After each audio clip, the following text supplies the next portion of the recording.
जय श्री कृष्ण। आप सभी का हमारे YouTube चैनल पर हार्दिक स्वागत है। आज की इस वीडियो में आप सभी सुनेंगे आषाढ़ कृष्ण पक्ष शीतला अष्टमी व्रत का महत्व, उसकी पूजन विधि और उसकी पौराणिक कथा। तो आइए सुनते हैं। शास्त्रीय मान्यता के अनुसार चैत्र कृष्ण पक्ष की अष्टमी वैशाख, ज्येष्ठ और आषाढ़ महीने के कृष्ण पक्ष की अष्टमी को शीतला अष्टमी पूजन करने का प्रावधान है।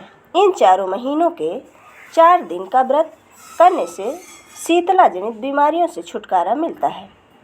इस पूजन में शीतल जल और बासी भोजन का भोग लगाने का विधान है।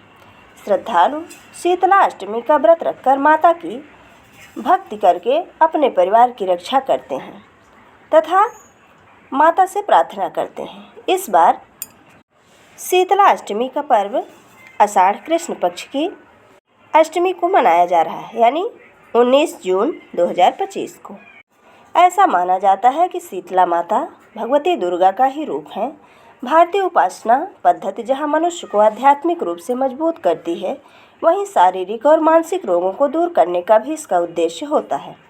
कहा जाता है कि गर्मी के दिनों में शरीर में अनेक प्रकार के पित्त विकार भी प्रारंभ हो जाते हैं। ऐसी मान्यता है कि शीतला अष्टमी का व्रत रखने से छोटी माता का प्रकोप नहीं होता। शीतला अष्टमी व्रत मनुष्य को चेचक के रोगों से बचाने का प्राचीन काल से चला आ रहा व्रत है। आयुर्वेद की भाषा में चेचक का नाम ही शीतला कहा गया है। अतः इस उपासना से शारीरिक शुद्धि, मानसिक पवित्रता और खान पान की सावधानियों का संदेश मिलता है। इस व्रत में अष्टमी के दिन कलश स्थापित कर माता का पूजन किया जाता है तथा प्रार्थना की जाती है कि चेचक, गलघोटू, बड़ी माता, छोटी माता, तीव्र दाह, दुर्गंध युक्त फोड़े, नेत्र रोग और शीतल जनित सभी प्रकार के दोष शीतला माता की आराधना पूजा से दूर हो जाएं। इस दिन शीतला स्रोत का पाठ शीतल जनित व्याधि से पीड़ित रोगों के लिए हितकारी है।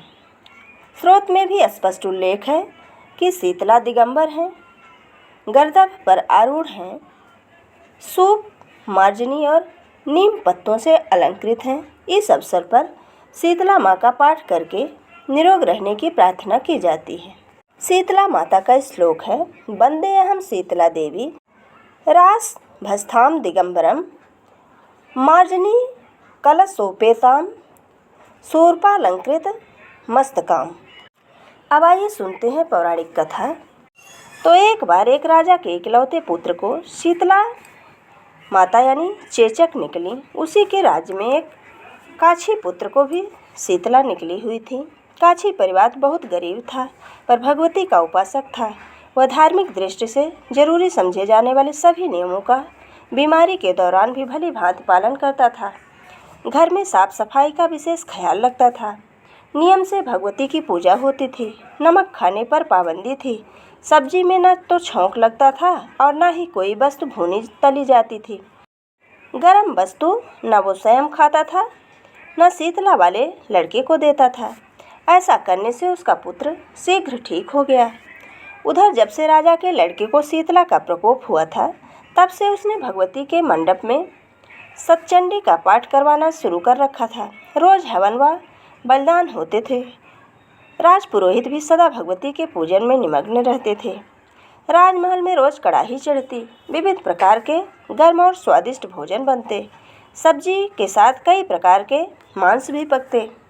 इसका परिणाम यह होता कि उन लजीज भोजनों की गंध से राजकुमार का मन मचल उठता था। वह भोजन के लिए जिद करता। एक तो राजपुत्र और दूसरा इकलौता। इस कारण उसकी अनुचित जिद भी पूरी की जाती थी। इस पर शीतला माता का कोप घटने के बजाय बढ़ने लगा। शीतला के साथ साथ उसे बड़े बड़े फोड़े भी निकलने लगे, जिनमें खुजली व जलन अधिक होती थी। शीतला की शांति के लिए राजा कितने भी उपाय करता, शीतला का प्रकोप उतना ही बढ़ता जाता, क्योंकि अज्ञानतावश राजा ने यह सभी कार्य उल्टे कर रहे थे।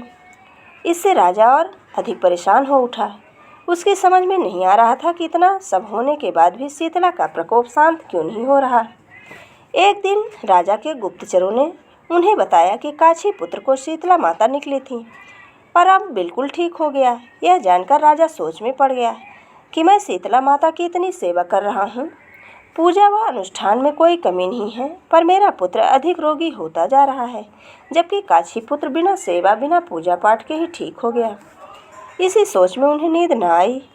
श्वेत वस्त्र धारिणी भगवती उन्हें स्वप्न में दर्शन देकर कहने लगी कि हे राजन, मैं तुम्हारी सेवा अर्चना से प्रसन्न हूँ, इसीलिए आज भी तुम्हारा पुत्र जीवित है। इसके ठीक न होने का कारण यह है कि तुमने शीतला के समय में पालन करने योग्य नियमों का भी उल्लंघन किया। तुम्हें ऐसी हालत में नमक का प्रयोग बंद करना चाहिए। नमक से रोगी के फोड़े में खुजली होती है।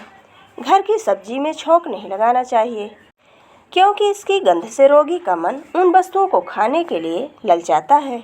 रोगी का किसी के पास आना जाना मना है, क्योंकि यह रोग औरों को भी होने का भय रहता है। अतः नियमों का पालन कर तेरा पुत्र अवश्य ही ठीक हो जाएगा। विधि समझाकर देवी अंतर्ध्यान हो गईं। प्रातः से ही राजा ने देवी की आज्ञा अनुसार सभी कार्यों की व्यवस्था कर दी। इससे राजकुमार की सेहत पर अनुकूल प्रभाव पड़ा और वह शीघ्र ही ठीक हो गया। इसी दिन से भगवान श्री कृष्ण और माता देवकी का विधिवत पूजन करके मध्यकाल में सात्विक पदार्थों का भोग लगाना चाहिए। ऐसा करने से पुण्य की ही नहीं बल्कि समस्त दुखों का निवारण होता है। ये थी शीतला माता की पौराणिक कथा और उससे जुड़ी जानकारी। वीडियो अगर पसंद आए तो लाइक ज़रूर करें और मित्रों के बीच में शेयर करना बिल्कुल ना भूलें। बोलिए शीतला माता की जय।